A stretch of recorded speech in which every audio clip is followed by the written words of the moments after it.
जय Hind defence lovers. आज की टॉप हेडलाइंस कुछ इस प्रकार है। करीब 12 कंट्रीज का इंटरेस्ट भारत में बने मिलिट्री पैराशूट्स में। सुखोई फाइटर्स के लिए रशिया की सबसे लॉन्ग रेंज की air to air missile Rudram 2 missile का सफलतापूर्वक फ्लाइट टेस्ट। भारतीय सेना ने ऑर्डर किए 30,000 आर्टिलरी शेल्स और सुखोई फाइटर्स को मिलेगी लिमिटेड स्टेल्थ कैपेबिलिटी।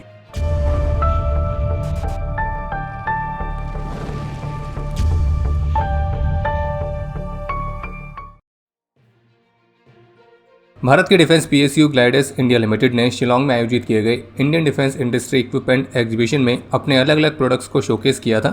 और ये जो एग्जीबिशन है ये हाल ही में भारतीय सेना द्वारा होस्ट की गई मल्टीलेटरल एक्सरसाइज प्रगति 2026 के हिस्से के तौर पर कंडक्ट की गई है।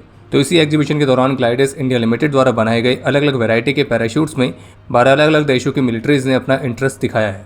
और कंपनी ने फाइटर जेट्स के लिए बनाए गए brake parachutes, heavy drop parachutes, high altitude parachutes, parachute tactical assault main, parachute tactical assault reserve, military combat parachute systems यानी कि MCPS, तो इस तरीके कई अलग अलग प्रोडक्ट्स को शोकेस किया था।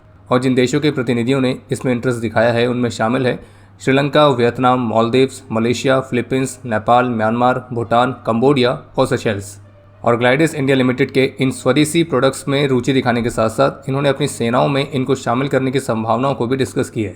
इसके अलावा कुछ ऐसी रिपोर्ट्स देखने को मिली हैं जिनके मुताबिक भारतीय वायुसेना रशिया से उनकी लॉन्ग रेंज की air to air missile R-37M तो इसके लगभग 300 यूनिट्स को खरीदने की योजना पर तेजी से काम कर रही है, जिन्हें भारत के सुखोई Su-30 MKI फाइटर्स में इंटीग्रेट करने की योजना है। और रशिया की जो R-37 मिसाइल है जो कि एक्स हेड के नाम से भी जानी जाती है, तो इसकी ऑपरेशनल रेंज 300 से 400 किलोमीटर्स तक है।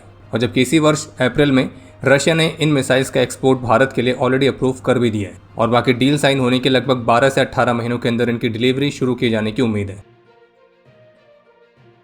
तो जैसा कि भारत ने 114 रफाल फाइटर्स की खरीद के लिए फ्रांस के लिए LOR यानी कि लेटर ऑफ रिक्वेस्ट जारी कर दिया है। और अगर सब कुछ योजना के अनुसार चलता है तो फिर इस वर्ष के अंत तक या फिर अगले वर्ष की शुरुआत तक ये जो डील है फाइनली साइन की जाएगी। लेकिन अब ऐसी भी रिपोर्ट्स देखने को मिली हैं कि भारतीय वायुसेना अपने भविष्य के रफाल फाइटर्स की फ्लीट के लिए expendable digital radio frequency memory यानी कि DRFM जैमर्स को भी एक्सप्लोर कर रही है, यानी कि एक तरह का छोटा सा इलेक्ट्रॉनिक डिकॉय सिस्टम जो कि फाइटर जेट द्वारा इजेक्ट किया जाता है दुश्मन की रडार गाइडेड मिसाइल्स को चकमा देने के लिए। और इसके काम करने का तरीका कुछ ऐसा है कि ये दुश्मन के जो इनकमिंग रडार सिग्नल्स है उनको रिकॉर्ड करता है, फिर उसको डिजिटली स्टोर करता है और फिर उन सिग्नल्स का एक मॉडिफाइड वर्जन रीट्रांसमिट करता है जो कि दुश्मन की रडार और मिसाइल्स को चकमा देने के काम आती है। आप ये कह सकते हैं कि ये जो टेक्नोलॉजी है एक तरह से मिसाइल के लिए एक फेक एयरक्राफ्ट टारगेट को क्रिएट करती है। और जबकि रफाल फाइटर्स के डील को लेकर भारतीय वायुसेना के farmer vice chief air marshal Anil Khosla ने यूरेशियन टाइम्स के साथ बातचीत में अपना ओपिनियन शेयर करते हुए ये कहा है कि जो ये 114 रफाल फाइटर्स हैं ये भारत की क्वांटिटेटिव रिक्वायरमेंट को एड्रेस कर सकते हैं, लेकिन एक क्वालिटेटिव इन्हेंसमेंट रिक्वायरमेंट के लिए नहीं है। इसके लिए फिलहाल अभी नियर टर्म में केवल एक ही ऑप्शन दिखता है, वो है सुखोई Su-57। हालांकि वो भी परफेक्ट नहीं है, लेकिन वही एक मात्र ऑप्शन है क्योंकि एमका फाइटर 2035 से पहले नहीं आने वाला है। और इसलिए उनका अपना ये ओपिनियन है कि लिमिटेड नंबर्स में सुखोई Su-57 पर विचार किया जा सकता है, यानी कि क्वांटिटी के लिए 114 रफाल फाइटर्स और क्वालिटी के लिए लिमिटेड नंबर्स में सुखोई Su-57 फाइटर्स। भारत के बॉर्डर्स को अभेद्य बनाने के उद्देश्य के साथ केंद्रीय गृह मंत्री श्री अमित शाह ने बॉर्डर डिस्ट्रिक्ट एडमिनिस्ट्रेशन को इस बात के निर्देश दिए हैं कि वे एक स्पेसिफिक स्टैंडर्ड ऑपरेटिंग प्रोसीजर्स यानी कि SOPs को क्रिएट करें जो कि घुसपैठियों को आइडेंटिफाई करने से लेकर ड्रोन्स जैसे थ्रेट्स को भी एड्रेस करने में मदद करेगा। और इसके अलावा अंतर्राष्ट्रीय सीमा से 15 किलोमीटर के दायरे में किसी भी प्रकार के अनाधिकृत अतिक्रमण के लिए एक बहुत ही स्ट्रिक्ट जीरो टॉलरेंस पॉलिसी जरूरी की गई है। और जैसे कि केंद्रीय गृह मंत्री कह चुके हैं कि एक बार नई सिक्योरिटी ग्रिड के पूरी तरह से लागू होने के बाद कोई भी हमारे बॉर्डर्स को ब्रीच करने की हिम्मत नहीं करेगा। वहीं इसी बीच भारतीय प्रधानमंत्री और उनके म्यांमार काउंटर पार्ट के बीच हाल ही में बायलैटरल मीटिंग्स कंडक्ट हुई थी और इस मीटिंग के दौरान म्यांमार ने भारत को इस बात का पूरा आश्वासन दिया है कि म्यांमार इस बात को सुनिश्चित करेगा कि उनकी टेरिटरी का इस्तेमाल कोई भी भारत के हितों के खिलाफ ना कर पाए। और बाकी दोनों देश security cooperation, border management, connectivity project, cyber crime, critical minerals, तो इन सभी अलग अलग क्षेत्रों पर भी फोकस करेंगे।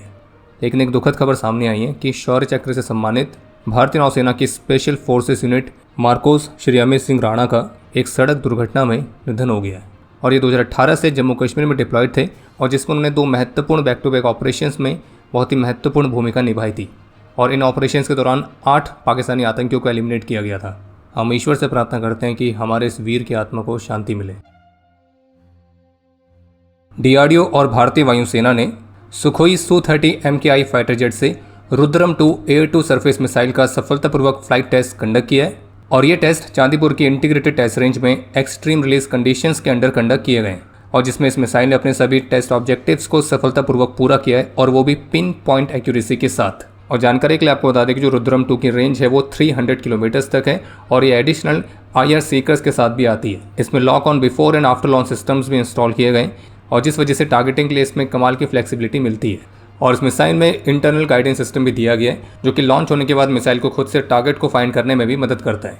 बाकी इसके अलावा रुद्रम सीरीज में रुद्रम 3 भी है जिसकी रेंज 550 किलोमीटर्स तक है। इसके अलावा रुद्रम 4 पर भी काम चल रहा है जो कि बहुत ही लॉन्ग रेंज के स्टैंड ऑफ वेपन होगा और वो 1000 से 1500 किलोमीटर तक की रेंज के साथ आएगा। बाकी अगर बात करें रुद्रम 2 मिसाइल की तो इसे एंटी रेडिएशन और ग्राउंड अटैक इन दोनों ही तरह के रोल्स में इस्तेमाल किया जा सकता है और ये अपने साथ 155 किलोग्राम से 200 किलोग्राम तक के वॉरहेड को कैरी करने में सक्षम है। और बाकी जो इसकी मैक्सिमम स्पीड है वो मैक 5.5 की है। बाकी कुछ ऐसी रिपोर्ट्स देखने को मिली हैं जिनमें क्लेम किया गया कि HAL ने भारत के सुखोई Su-30 MKI फाइटर्स की कॉम्बैट सर्वाइवेबिलिटी को इन्हेंस करने के लिए एक खास इनिशिएटिव को शुरू किया है जिसमें एयरक्राफ्ट के कुछ स्पेसिफिक सेक्शंस पर स्वदेशी तौर पर विकसित किए गए रडार एब्जॉर्बेंट मटेरियल को अप्लाई किया जा रहा है जो कि एयरक्राफ्ट के RCS यानी कि रडार क्रॉस सेक्शनल एरिया को कम करने में मदद करेगा। यानी कि एक तरह से सुखोई को भी कुछ लिमिटेड स्टेल्थ कैपेबिलिटीज मिलेंगी। फाइनेंशियल टाइम्स की रिपोर्ट के मुताबिक अब अमेरिका कुछ एडिशनल यूरोपियन मेंबर स्टेट्स में न्यूक्लियर वेपन्स को डिप्लॉय करने वाली पॉसिबिलिटीज़ को कंसिडर कर रहा है और इस प्रस्ताव में उन कंट्रीज़ की संख्या को एक्सपेंड करना शामिल है जो कि अमेरिका के डुअल कैपेबल एयरक्राफ्ट को होस्ट करते हैं जिन्हें कन्वेंशनल और न्यूक्लियर दोनों ही तरह के मिशंस के लिए डिज़ाइन किया गया है। और जबकि पोलैंड और बाल्टिक स्टेट्स ने अमेरिका के DCA यानी कि डुअल कैपेबल एयरक्राफ्ट बेसिस को होस्ट करने में अपना इंटरेस्ट दिखाया है। बाकी रिपोर्ट के मुताबिक ये जो डिस्कशन है नेटो चैनल्स के अंदर लगातार जारी है लेकिन फिलहाल अभी अमेरिका के डिपार्टमेंट ऑफ डिफेंस और नेटो की तरफ से कोई इमीडिएट रिस्पॉन्स देखने को नहीं मिला है। इसके अलावा एक अपडेट यह है कि भारतीय सेना ने बालू फोर्ज इंडस्ट्रीज लिमिटेड यानी कि BFIL को 152 mm आर्टिलरी एम्यूनेशन की 30,000 यूनिट्स को सप्लाई करने का एक महत्वपूर्ण ऑर्डर दिया है और इस कॉन्ट्रैक्ट के तहत इन आर्टिलरी शेल्स की जो सप्लाई है वो जून 2026 से शुरू की जाएगी और भविष्य में इस ऑर्डर की जो वॉल्यूम है वो 1 लाख शेल से भी अधिक तक बढ़ सकती है जिसमें कुछ एडवांस्ड वेरिएंट भी शामिल रहेंगे। और अब समय है आज के इतिहास का। आज के दिन 1999 के कारगिल वॉर में ऑपरेशन विजय के दौरान कैप्टन PV विक्रम और लेफ्टिनेंट कर्नल रामाकृष्णन विश्वनाथन ने अपना सर्वोच्च बलिदान दिया था। कैप्टन विक्रम को मरणोपरांत सेना मेडल से और लेफ्टिनेंट कर्नल रामकृष्णन को मरणोपरांत वीर चक्र से सम्मानित किया गया। आज के दिन सन 2000 में 25 असम राइफल्स के राइफलमैन पॉल जेकब और 1960 में 4 असम राइफल्स के राइफलमैन वार्चापाव कुकी ने अपना सर्वोच्च बलिदान दिया था।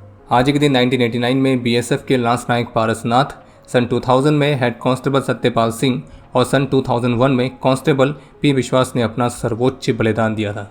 और आपके लिए आज का प्रश्न है कि रुद्रम 1 की रेंज कितनी है। और अब समय है आज के टॉप 3 कमेंट्स का जो ये रहे आपकी स्क्रीन पर।